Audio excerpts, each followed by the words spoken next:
44 now. The last 5 years before you retire happens to be a critical point in time when it comes to planning. There are some steps to take as you hit that 5-year stretch and make sure that you are ready.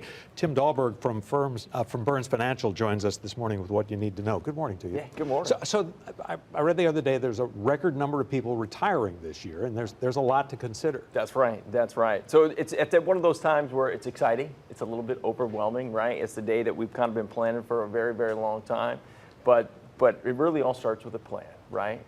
And I want to make sure we do this segment not for people who are my age, but for the 29-year-old who's thinking about maybe saving seriously for the first time in his or her life.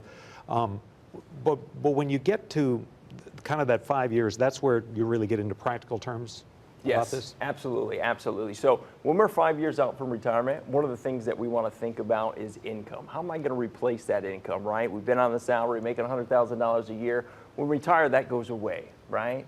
So one of the things is, how do we replace that? We have Social Security, but might need something to kind of bridge that gap. One of the other things that we kind of look at as well is a budget. Do we have a budget? As we're leading into retirement, maybe we should start curbing some of that spending, some of those expenses, so we can kind of plan for it. And Social Security, there are a lot of questions about Social Security and what the fund will look like in 10 years. But, you know, if you wait between 62 and the closer you get to 70, the more money you get, for Correct. example. Absolutely. Not everybody can do that, but if somebody, and I guess you probably see that with your clients it's sort of an individual basis. It is. What we try to do is when we sit down with clients, we're looking at that, it's on an individual basis or on a financial need basis, right?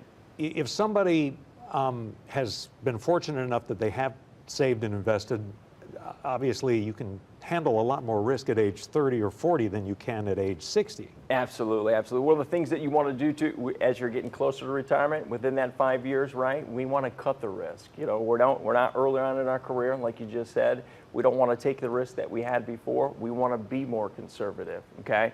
So that's where it's a good idea. Sit down with a professional, have them look at the portfolio. Maybe it's more of a balanced, maybe it's more diversified. We're going to start looking at things like dividend-paying stocks, maybe some bonds, some CDs, maybe even use insurance products such as annuities. Really what we want to do is match your objectives, your risk tolerance, and goals with that portfolio. And that's a great point with goals. I mean, I've heard advisors say that sometimes you have a client that they want to see the world. Absolutely. And then you've got somebody else that says, no, I want to save some money for my grandchild. So absolutely. So that's very important. So for one of the first things that we do when we sit down with clients, we want to understand what they want to do in retirement, right? What are some of their goals? What are some of their dreams? Do we want to travel? Do we want to spend more time with kids? Do we want to downsize? Do we want to move to another state? These are all very important questions, and that's why it's very important to sit down with an advisor, go over that investment planning, go over the portfolio planning, tax planning, and estate planning. You get the answer, yes, I do want to do all those things. Tim Dahlberg from Burns Financial. Thanks, Tim. Thanks for having us. All right, the time now.